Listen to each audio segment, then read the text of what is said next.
മൂന്നാം തുടർഭരണത്തിന് യാതൊരു സംശയമില്ലാത്ത കാര്യമാണ്. ശുദ്ധമായ അസംബന്ധം എന്നാണ് ഇപ്പോൾ പുറത്തു വന്നിരിക്കുന്ന എല്ലാ എക്സിറ്റ് പോൾ ഫലങ്ങളെയും ഞാൻ വിലയിരുത്താൻ ആഗ്രഹിക്കുന്നത്. വിജയം തന്നെ പ്രതീക്ഷിക്കുന്നു. ഒരു സംശയമില്ലല്ലോ, ഒരു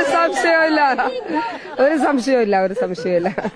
ഇന്നലെ പറഞ്ഞ പല എക്സിറ്റ് പോളുകളിലെ കാരണങ്ങളൊക്കെ തന്നെ അത് 4-ാം തീയതി അത് തെറ്റാണ് എന്ന് നമുക്ക് കാണാൻ വേണ്ടി സാധിക്കും. ഈ LDF വരുമെന്ന് പറയാൻ രണ്ട് കാരണങ്ങളാണ് എന്റെ മുന്നിലുള്ളത്.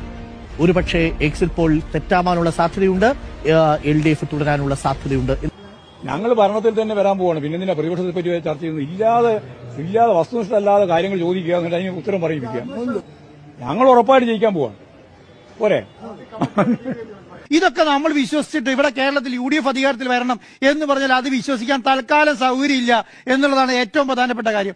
പോളിംഗിന് ശേഷം ഞങ്ങളുടെ ബൂത്ത് കമ്മിറ്റികൾ കൊടുക്കുന്ന കണക്കുകൾ പരിശോധിച്ച് അവ കണക്ക് കൂട്ടിയിട്ടാണ് ഓരോ മണ്ഡലത്തിന്റെയും വിജയസാധ്യത ഞങ്ങൾ മുകളിലേക്ക് കൊടുക്കുകയും സംസ്ഥാന സെക്രട്ടേറിയറ്റ് ചർച്ച ചെയ്യുകയും ചെയ്തത്. സംസ്ഥാന സെക്രട്ടറി അത് കൃത്യമായി വിലയിരുത്തിയിട്ട് തന്നെയാണ് വ്യക്തമായിട്ടുള്ള ഭൂരിപക്ഷം കിട്ടും എന്ന് മാധ്യമങ്ങളോട് പറഞ്ഞത്. അതിനൊരു മാറ്റം വന്നിട്ടില്ല. ഞാൻ ഇപ്പോഴും 76 സീറ്റുകൾ മിനിമം LDF കിട്ടാനുള്ള സാധ്യതയുണ്ട് എന്നുള്ളത് തന്നെയാണ് എന്റെ വിശ്വാസം.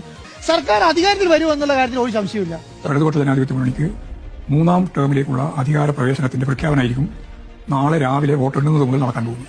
എക്സിറ്റ് പോള് പ്രവചിച്ചപ്പോഴാണ് ഉറപ്പായത് ഇടതുപക്ഷ ജനാധിപത്യ മുന്നണിക്ക് തീർച്ചയായും അധികാരത്തിൽ വരാൻ കഴിയും. പണമില്ലേലും ഞങ്ങൾ പോകില്ല എന്ന് പറഞ്ഞു നിൽക്കുന്നവരാ. നിങ്ങൾക്ക് എന്നാ ഞങ്ങളെ പറ്റി അറിയാം?